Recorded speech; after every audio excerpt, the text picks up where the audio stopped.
Welcome, Arvin. Thank you so much for being part of our show today. We are very excited to talk to you. This podcast is all about happiness in the workplace, and you really do strike me as a happy person. We've known you actually even before you were a parent of ours at school. We actually came to know you in your professional capacity, and now we get to know you as Shreya's dad. We're having her in our school, and I would love to ask you, what do you define as happiness in the workplace, and why do you feel it's important that one be happy? Thank you, Shannon. Thank you, Rishi, for having me on today's podcast. So for me, happiness, I would say it's a mixture of emotions. It's difficult to define happiness, I would say. Well, you really feel it. It's more of a feeling. And here I would borrow what the Vietnamese monk Thich Nhat Hanh, if I get his name correctly, who has been talking a lot about happiness, says it's more of an inner sense of feeling. It's more what goes on in your mind. So for me, happiness is a combination of emotions, of feelings, of positive vibes. But to take it more lightly, happiness is coming back home after a tiring day and Shreya coming to hug her papa. That's the summum of happiness for me. Yeah. So Arvin, just before we go any further, I think it's important to flesh out for our audience that you are a lawyer, a barrister by background. You recently got appointed as the head of legal at Rogers. Do you want to tell us a bit about your journey? Okay, so as you rightly said, Rishi, it's not that recent, unfortunately. It's 9 months yesterday.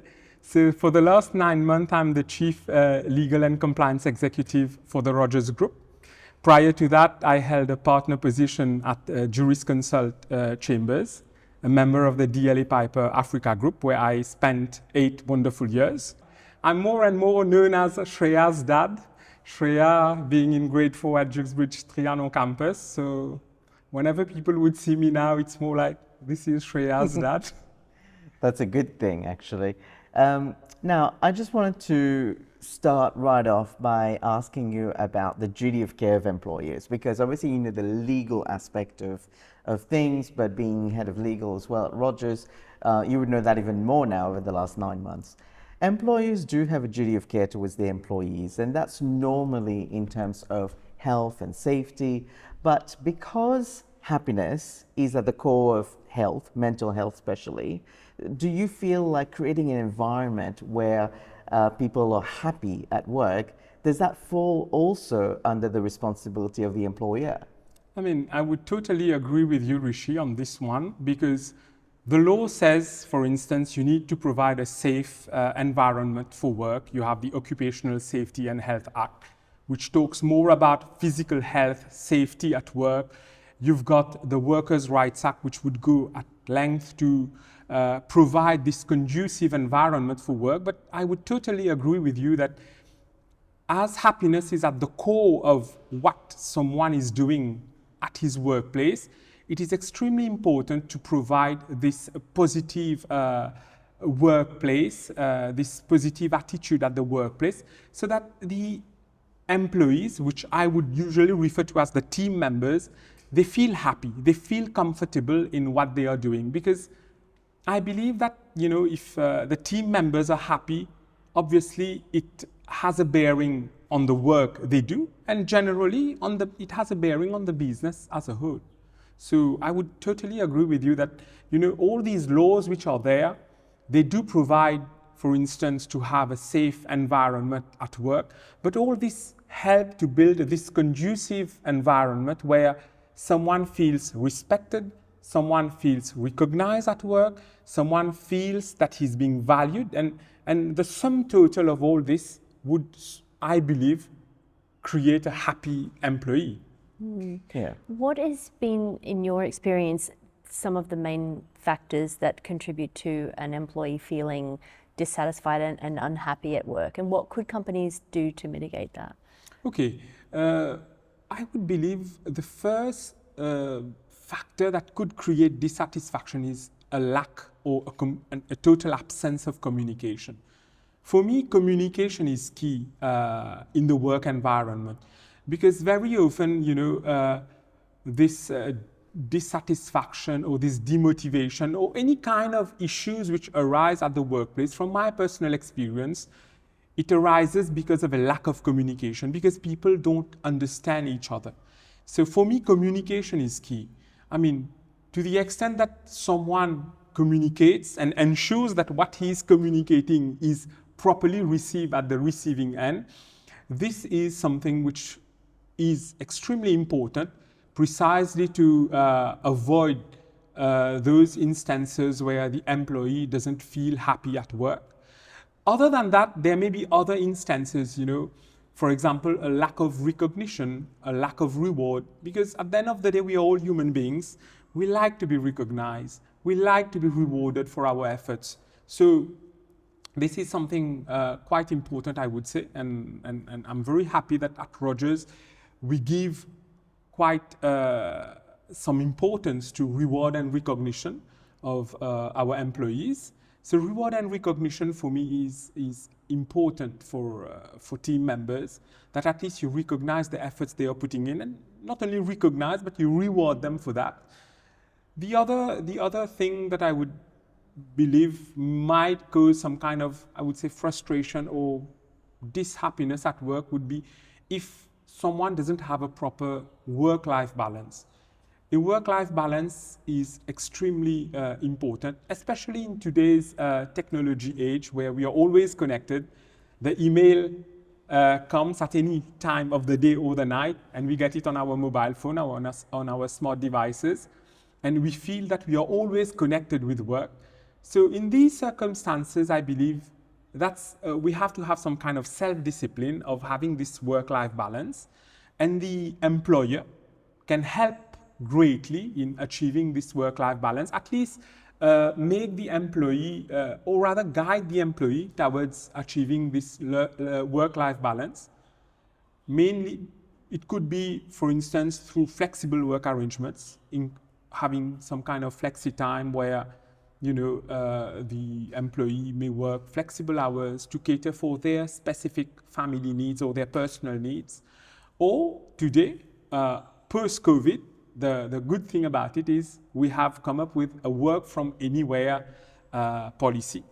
So you can basically work from anywhere. Obviously, it depends from work to work, but we realize that there are a number of jobs today that can be done from anywhere. And by the way, Mauritius is even promoting itself with its premium visa to come and work from Mauritius, because at a global level, we've realized that, today, if you have a computer with an internet connection, you can work. So for me, these would be the few ingredients, if we make sure they are present, would lead to happiness at the workplace and would avoid some kind of tension between the employer and the employee. But Arvin, so going back to what you just said about work-life balance, and I know that there are policies that you, as an employee, you can put in place to incentivize people to take advantage of those. But at the end of the day, isn't it down to the employee himself or herself to kind of go and look for what works best for them to achieve a work-life balance? I would tend to agree with you, Rishi, that at the end of the day, it's for each particular employee, having regard to his personal circumstances, his family circumstances, to decide on what is the best fit for his work-life balance.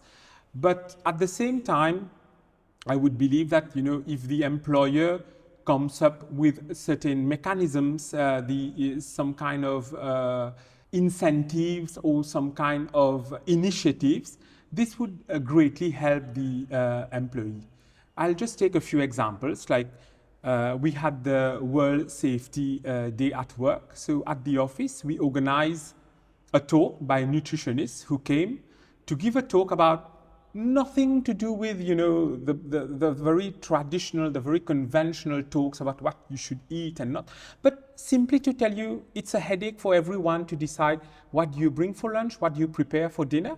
So very practical talks where people start realizing, these are the basics which I ought to have known, but maybe I missed it with, le train-train de la vie. But still, we bring that back to the employees, just organizing a hike to Montagne Signeux. At the office, I can tell you on Thursdays, we have breathing exercises, we have meditation sessions. So when, the employer comes forward with, I would say, a full wellness package for his employees, that employee who has been in this mad rush, at some point in time, that employee also presses his pause button and says, hey, hold on. If my employer is doing all that for me, should I not be concerned about that? Should I not take a few minutes, pause myself and see where am I doing things in the right way, or should I also kind of balance things in my life? So true it is that the work-life balance comes inherently from the employee, as I said, having regard to his personal circumstances. But I personally believe the employer has a quite important role to play in enabling that to happen to the employee. Okay. So another major source of unhappiness for people at work is stress, or perceived stress perceived by the employee. And a lot of the times when you look at what it is, in fact, a lot of the employees would be like, well, I kind of want quality by the person, by the employee. And therefore, all I do is I tell them, please improve, this is not good enough, or whatever. And this is often perceived as stress, pressure by the employee. And so to keep the peace, to eliminate that stress and to make work happier for the employee, should the employer just back off? Okay, well, we need, here, Rishi, I believe we need to see the context in which we operate, not only in Mauritius, but it's a worldwide phenomenon. We live in a VUCA world where we are vulnerable, there is uncertainty, it's complex, it's ambiguous, and the only constant is change. I mean, everybody is bound to change. We are bound to change the way we work, the way we do things, and having this as a backdrop, I would say that to answer your question, the key is how you approach the employee. For me, there is a fine dividing line between encouraging the employee to upskill themselves or to be to the standard that is expected of them, or rather kind of harassing the employee, putting undue pressure on the employee to reach a certain level. Inevitably, if the conduct of the employer, if the conduct of management is such that it is perceived by the employee as being undue pressure, obviously the employee will feel stress and will feel under pressure to deliver. But it all boils down for me in the way you handle the situation, in how you address those issues with the employee. I always practice an open door policy. I always encourage my team members to come to me, to talk to me if they have any concerns. And very jokingly, I would tell them, you can come to me to talk about your legal problems, and you can also come to talk to me about your illegal problems. In a way to say anything not pertaining to work as well. If that is bothering you, you need a pair of ears to listen to you, come to me. I'm open to listen to you. I don't promise to bring you a solution, but at least we can try to see how we can make things work. So for me, it again boils down to communication. It's the way in which you are communicating with the employee. If you happen to identify an employee as being substandard, or the employee needs to improve on the quality of his or her work, obviously there is a way to address that with the employee. There is a way to tell the employee that you need to upskill yourself, you need to improve your delivery, especially when it comes to services. Service delivery is something quite difficult to measure. But along with that, not only make the reproach of you need to improve, but help coach that employee, help that employee into what are the next steps that the employee should take to upskill himself. So basically, it's not only telling the employee what has to be done, but if need be, to coach that employee, to mentor that employee, to make the employee feel surrounded by the appropriate persons so that that person can actually improve. And in that process, obviously to celebrate the wins, celebrate the achievement of that person so that the person realizes, okay, I was there, I came so far, these are the improvements I've made, and yeah, my improvements have been valued. So in a way, it creates more enthusiasm to go forward, to go further. So I would believe the employer should not back off. In fact, backing off is not the solution. You're just postponing it. In fact, you're not postponing it. With hindsight, you're aggravating the situation because tomorrow you will end up with an even bigger problem. So address it at the right time, but then there is a way to address the problem. And as I said, communication is key. How you address it with the employee is the crux of the matter. And I would also add that, not so that you don't reach that stage of having to address these kind of issues.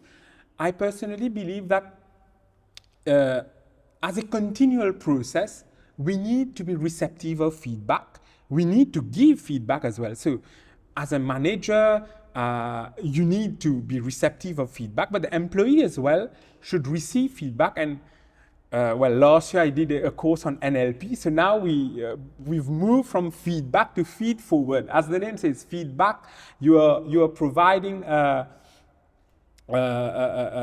your comments, your views, your observation on what didn't work, but most importantly, feed forward. What can be improved for the future? How can things be bettered for the future? So if we adopt this kind of attitude at the workplace, I personally believe that we drastically minimize those difficult situations where you really need to sit down with an employee and literally tell the employee, you badly need to improve on your performance.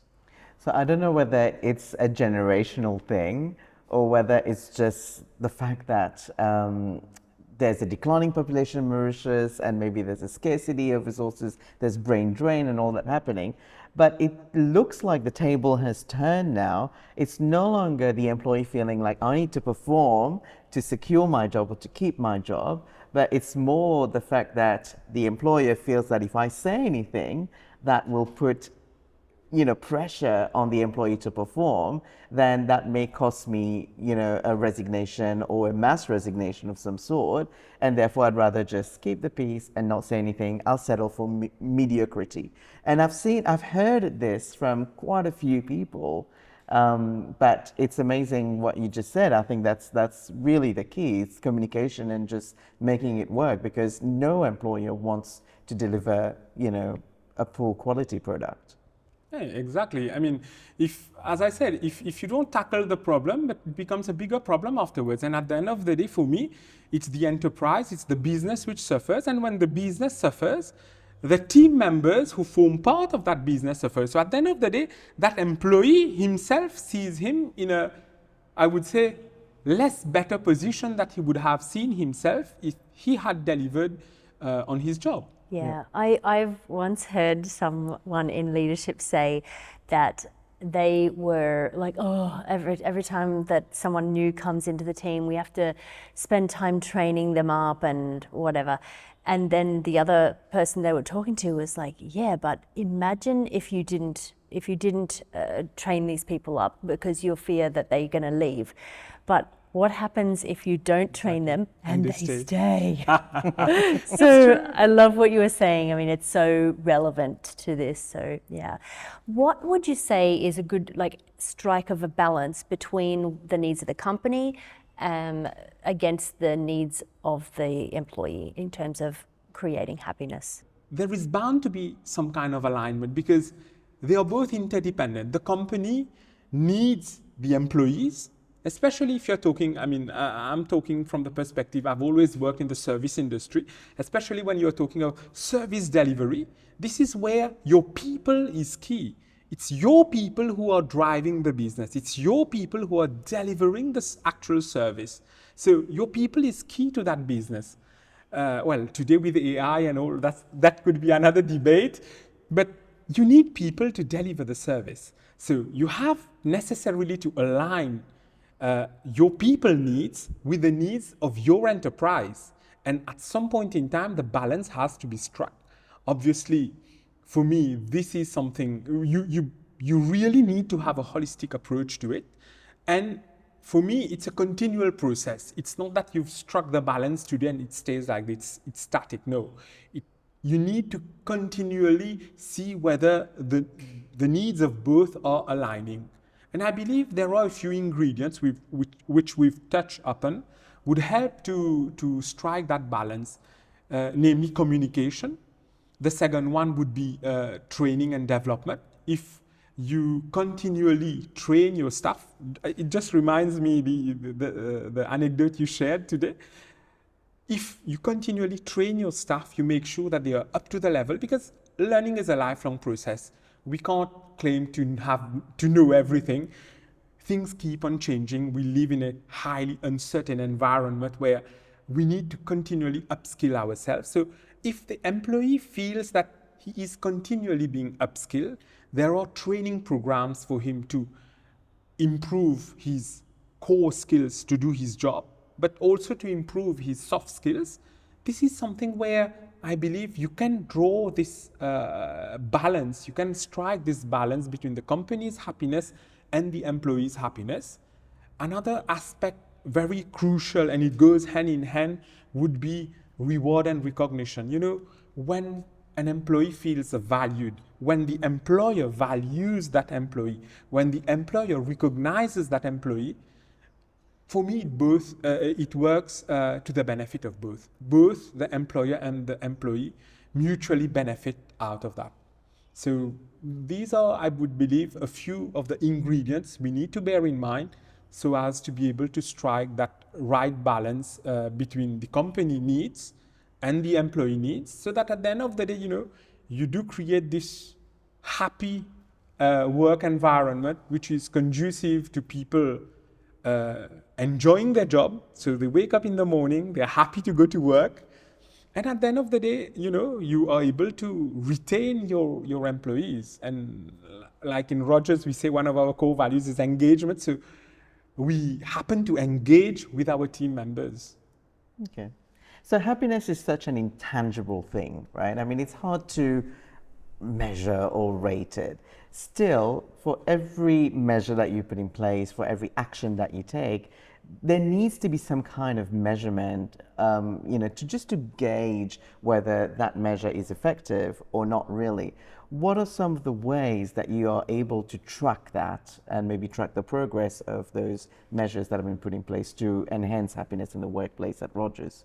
Yeah, I mean, that's true. There is no, I would say, internationally acceptable standard to measure happiness. Obviously, measure of happiness would be inherently from organization to organization. The metrics would be both, I believe, qualitative, well, mostly qualitative and to a lesser extent quantitative of how you measure happiness.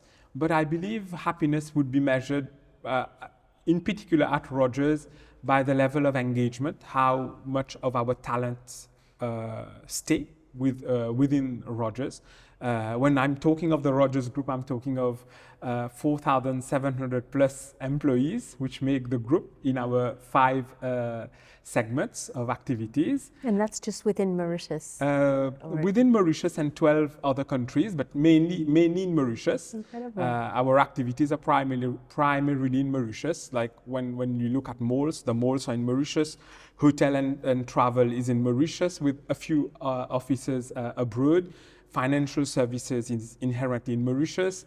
So agribusiness and property is in Mauritius. So primarily we are talking of the majority of the employees are from Mauritius.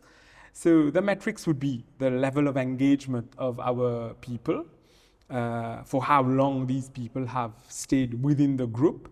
And even if they've left, they come back to the group. I mean, we have a number of those cases. And the other metrics I would say is, more intangible in terms of feedback that we receive, in terms of how employee surveys that are carried out, in terms of how our employees, within the Rogers Group, we have what we call marshals. So you've got the executives, you've got the leaders, but then you've got the marshals, who are the ones who, to take our motto, they are the ones who would be creating that meaningful change we want to see. And, very often, I'm new to the company, but there is something known as the Rogers Leaders Award. And this is a quite prestigious award for the company within the marshals community, where they would really excel, they would really come forward to show how they are living those 3 core values of Rogers, which are agility, excellence, and engagement. So how they are living those values, how they are putting those values in practice, so that at the end of the day, they are creating a happy work environment which develop, I would say, meaningful relationships with our people who feel valued in what they do, and at the end of the day they are rewarded generally for what they are doing. But Arvin, don't you think that the person who is in Rogers is there because Rogers pays them well, as opposed to the yoga that you're putting on, or giving them flexi time, etc., because everyone else does it? Pay, salary is important. We have to face it. At the end of the month, when you have to pay your school fees, you have to pay the supermarket, salary is important. Everyone works at the end of the day for the salary. But what I believe is all those other activities that go around help to create that feel-good factor. As you said, yoga, any kind of mindfulness initiative that is being taken by the company or any other employer as well. I would say that all this would help in the employee making the decision to stay rather than to go to some other employer. Okay. Yeah, I definitely feel like that is that's very important. It is also about the people, the environment that the company creates. Could you tell us some of the laws that prohibit harassment in the workplace, and that perhaps people don't know about, that can really add to their happiness and overall at work? There are laws in Mauritius. As I said earlier on, you've got laws which ensure the Occupational Safety and Health Act, which ensures that the employer has to provide a safe work environment.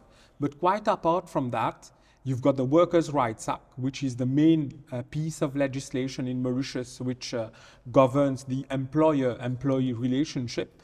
And you've got a full section, the section 114, which deals with violence at work. And this section of the law condemns any kind of violence at work, be it physical or mental violence, any kind of abuse, any kind of harassment, any kind of aggressive behavior, any kind of indecent gesture at work. Bottom line, it's any kind of act which can be construed as violence at work is prohibited by the law. The reason being, the law wants the employee to feel safe at work. The law wants the employee to feel that he is working in a respected environment. Obviously, the level of violence at work or non-violence at work, obviously the debate is, it depends from sector to sector, where are the persons working, the level of, let's say, respect that is expected, let's say, on a construction site may not necessarily be the same that is expected in an office. But the law is there to protect employees against any form of violence at the workplace, and also whenever they are doing activities relating to the work. But quite apart from violence at work, there is another aspect which the law talks at length, is discrimination at work. So for people to feel that they deserve, they are treated fairly at their workplace, you've got, when the law, well, again, I'm talking of the Workers' Rights Act, as soon as the law starts, so you have part 1, which deals with the preliminaries of the law with the definitions and all. Part 2 of this law talks about those measures against discrimination. So it comes forward to set out in very general and clear terms how an employer cannot discriminate against his employees. So it comes with a definition of what is discrimination, of providing differential treatment based on a number of criteria. It also talks about not discriminating between full-time employees and part-time employees. It also talks about not discriminating when it comes to promotion at work. So there is a whole section in our law which prevents discrimination at work. And I believe this section of the law preventing discrimination, hand in hand with section 114, preventing any kind of violence or harassment at work, when you take both of them together, they would give the employee that level of comfort that, the law guarantees me a work environment which is not only safe for me, but also an environment where I am respected, where I would be expected where I expect to be treated fairly along with my peers. So in fact, the labor laws in Mauritius are very pro-employee. In fact, I've worked overseas, in the UK, in Australia, in the US. I think in Mauritius, I have to say that the institutions, the organizations are very well set up to protect the employees. So for example, if an employee has an issue, whatever issue that they have, it's very easy for them to just ring up the labor officer or go to the labor office and just, make a complaint, raise a complaint. And very often, those officers would be calling into their employers and investigating and whatnot. So all that is fine. There is law, there is obviously that degree of protection. But in reality, the moment that an inspector, the law, the police, or whoever those institutions are, the moment they intervene, don't you think that there is a level of distrust that then sort of creeps in? And at that point, in your experience, do you feel that it can go back even after the intervention is complete, investigation is complete? Is it possible for the employer and the employee to go back to how it used to be? Okay, I would not generalize on that one, Rishi, but true it is that, I would say that if the organizational culture is such that communication is encouraged, if ever there is any kind of issue which is arising, I believe the employee would feel comfortable to come forward and talk to the employer, talk to management. But obviously there may be instances where this is not possible, and this is where, as you rightly said, the institutions have been set up such nicely in Mauritius that the labor office is just a phone call away. The labor officer would intervene, but we need to also bear in mind the context where the labor office would intervene. It is always said that there is an imbalance in power between the employer and the employee. So this is where I believe the labor officer intervenes, because he's someone more knowledgeable, I would say, in the employment laws than the employee. And this is where that person would intervene to try to mediate, if at all there are any issues which arise between the employer and the employee. But there can be instances where things have gone so sour that obviously, even if you try to remedy the situation, the level of trust that existed prior to that scenario, prior to that incident, would never be the same. I mean, it's human nature at the end of the day, the employer feeling that, because the labor officer has intervened, so certainly the employee has something against the employer. It may not necessarily be the case. It may simply be that, the employee doesn't feel confident enough, comfortable enough to himself go and vindicate whatever rights he may have, or address whatever issues he may be coming across at work. And he is seeking the help of a neutral third party. This is where I feel that on paper, it looks good. The role of the labor officer or whoever is appointed by the ministry to deal with cases, it's supposed to be about mediation, or at least try mediation first. But in practice, having spoken to a number of employers and in our own situations, whenever we've had a situation where maybe a labor officer has been involved, it's always been to target you, as opposed to, hey, there's an issue, how can we solve it?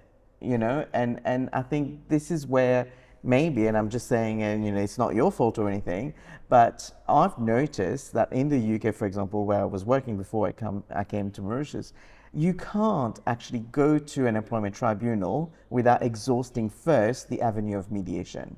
For me, it all boils down to the mindset of that labor officer who is handling the matter. Obviously, if the labor officer comes with that mindset that, because a complaint has been made to me, so necessarily the employer is at fault, or necessarily there is a shortcoming in the behavior of the employer, obviously, it doesn't work. You see, the bond of trust gets fragile, it becomes fragile. But if the labor officer comes with a proper mindset, I believe this could be a good mechanism, but obviously there can always be room for improvement, where you favor mediation first before going to seek the help of an external person. But again, I would personally think that this would need to come from within the organization, where you create that conducive environment where the employee feels that, if I have some kind of issues, I can go forward, talk to someone in management.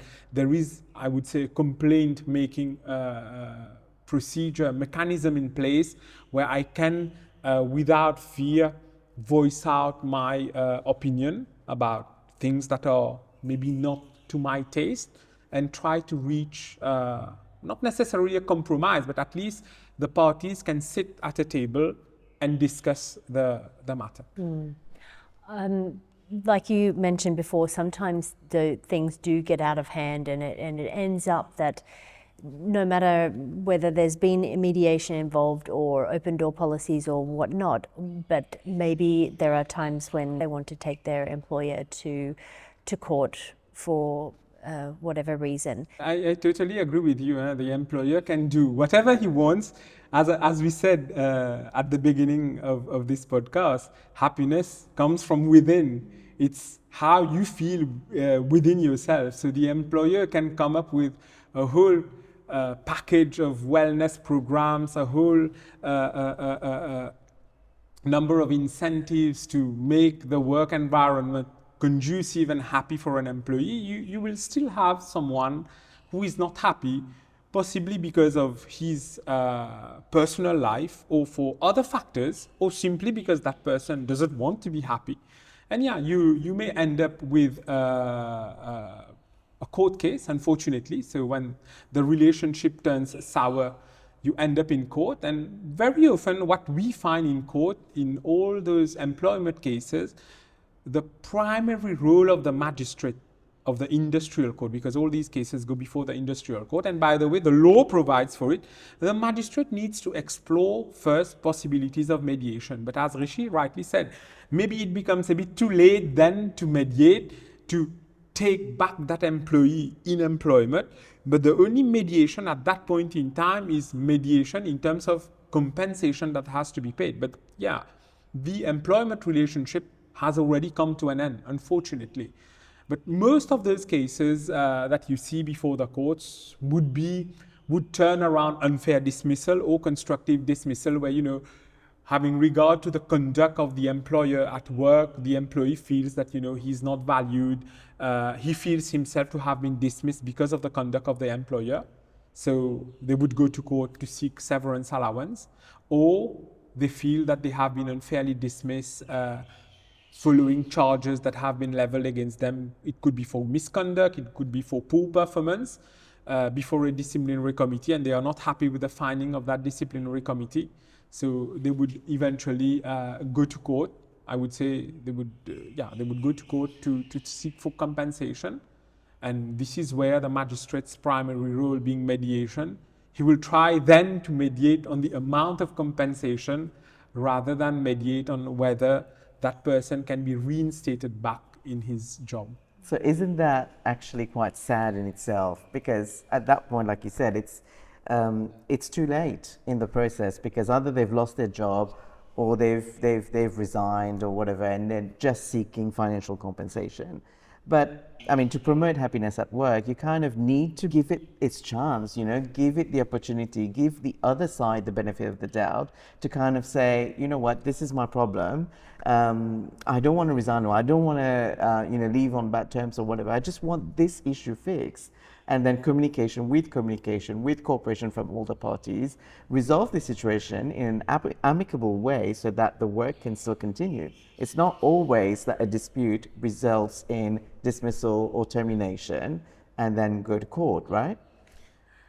I totally agree with you, Rishi. Actually, it should have been the case, but when things have turned so sour that you end up in court, obviously, I would say it's irreversible when you've reached that stage.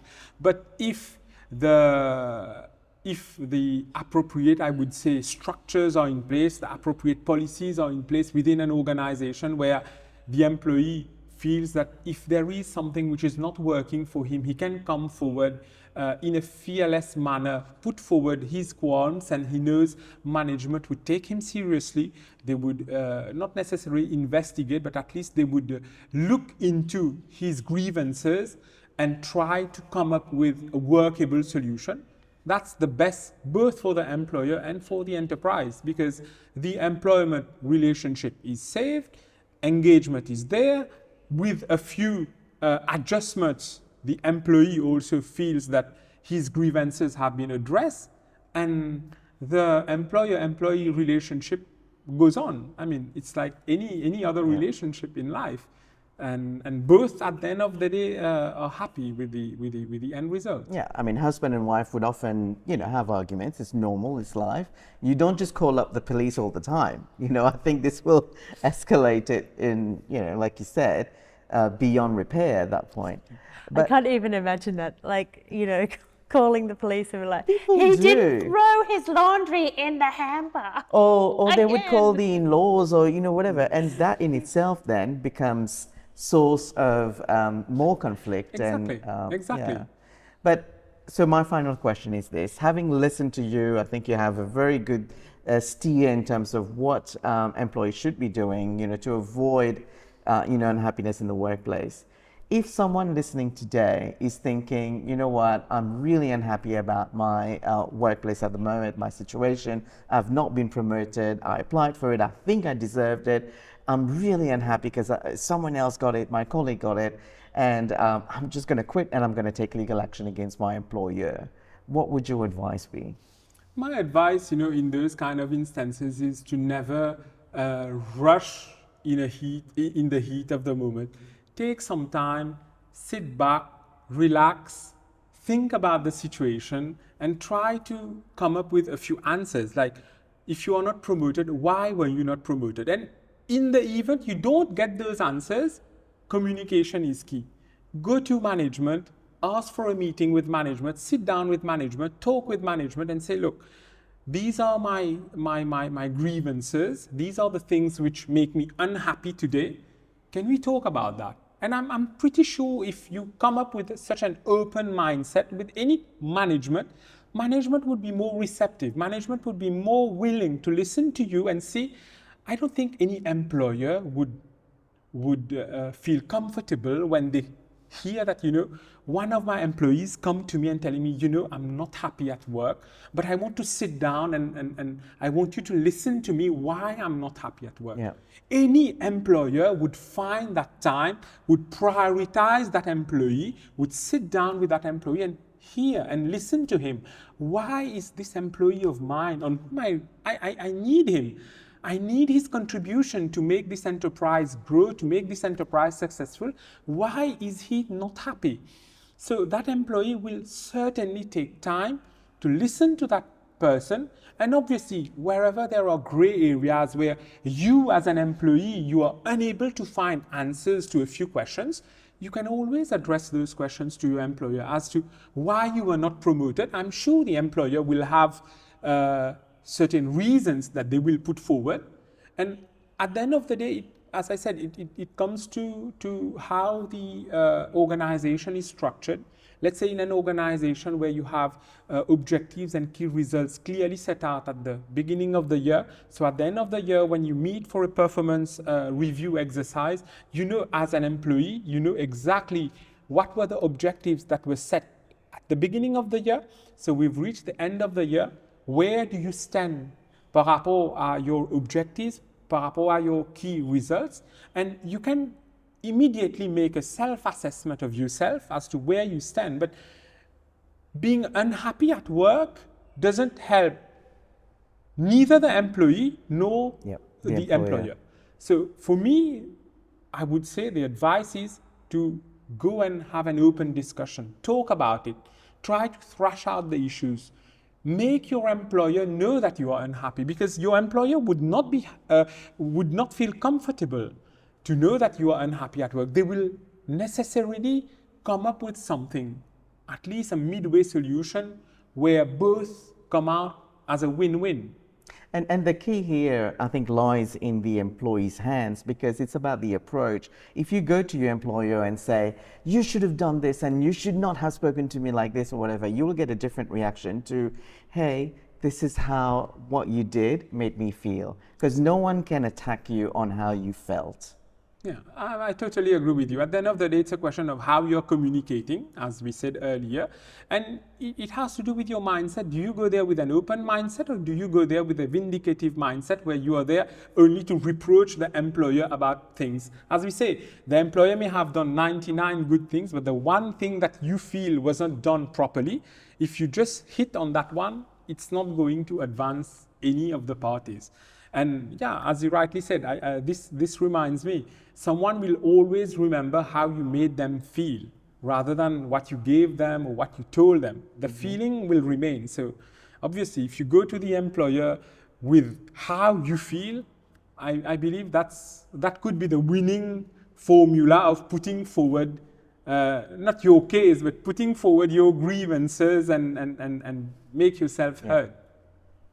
And on that note, we'd like to say thank you very much, Arvin, for coming here today and discussing legal, non-legal aspects of work happiness. Yeah, I think a lot of people would have gotten so much out of what we discussed today. So thank you very much for your time. It's my pleasure, Shannon and Rishi. Thank you.